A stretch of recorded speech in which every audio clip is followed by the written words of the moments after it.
कभी अगर बनना हो तो बाज बनना, लेकिन कभी तोता मत बनना। तोता बोलता तो बहुत है, लेकिन ज्यादा ऊंचाई तक उड़ नहीं सकता।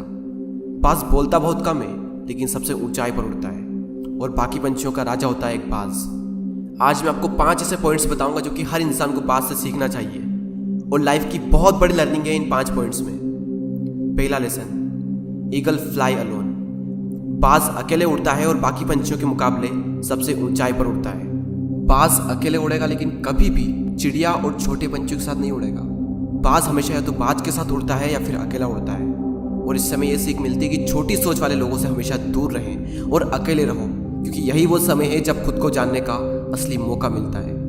दूसरा लेसन, बाज का विजन बहुत ज़्यादा क्लियर होता है और बहुत ज़्यादा स्ट्रॉन्ग होता है। बाज अपने शिकार को 5 किलोमीटर दूर से ही देख लेता है, और जब एक बार उसे अपना लक्ष्य दिख जाता है तो उसके बाद चाहे रास्ते में कितनी भी मुश्किलें क्यों ना आए, वो अपने लक्ष्य को हासिल करके ही दम लेता है। इससे भी एक बहुत बड़ी सीख मिलती है कि अपना विजन क्लियर रखो और उसे हासिल करने में फिर चाहे कितनी भी मुश्किलें क्यों ना आए, पीछे मत हटो उस बाज की तरह। तीसरा लेसन, बाज कभी भी मरे हुए जानवरों को नहीं खाता, वो हमेशा जिंदा शिकार करता है। और इससे हमें यह सीख मिलती है कि जो हमारा पास्ट है वो मर चुका है, तो अपने उन मरे हुए सड़े हुए थॉट्स पर ध्यान मत दो और अपनी आने वाली ताज़ी फ्रेश जिंदगी पर ध्यान लगाओ।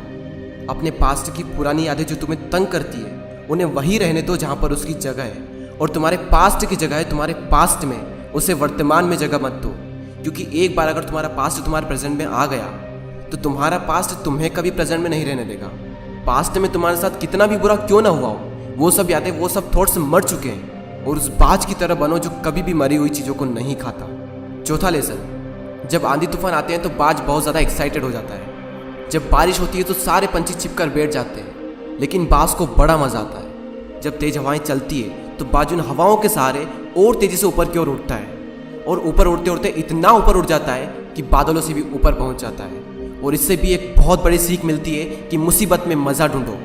और नेपोलियन हिल ने एक बार कहा था कि हर बड़ी चुनौती अपने साथ में एक बहुत बड़ा अवसर लेकर आती है। तो उस बाज की तरह तुम भी अपने अवसर को पहचानो, और जिस दिन तुमने अवसरों को पहचान लिया तो सारी मुश्किलें तुम्हारे नीचे होगी और तुम उन मुश्किलों के ऊपर होगे। फिफ्थ लेसन, बाज अपने घोंसलों में से सॉफ्ट घास को हमेशा निकाल देता है, ताकि बाज का जो बच्चा होता है वो उसमें कंफर्टेबल ना हो सके। क्योंकि अगर वो घोंसले में कंफर्टेबल हो गया तो वो वहीं रहना पसंद करेगा, लेकिन बाज ऐसा कभी होने नहीं देता। बाज एक पंछी है और उसे भी ये बात पता है कि there is no growth in comfort zone. लेकिन हम तो इंसान है ना, और इंसान होने के बावजूद भी कई सारे लोग इस बात को समझते ही नहीं।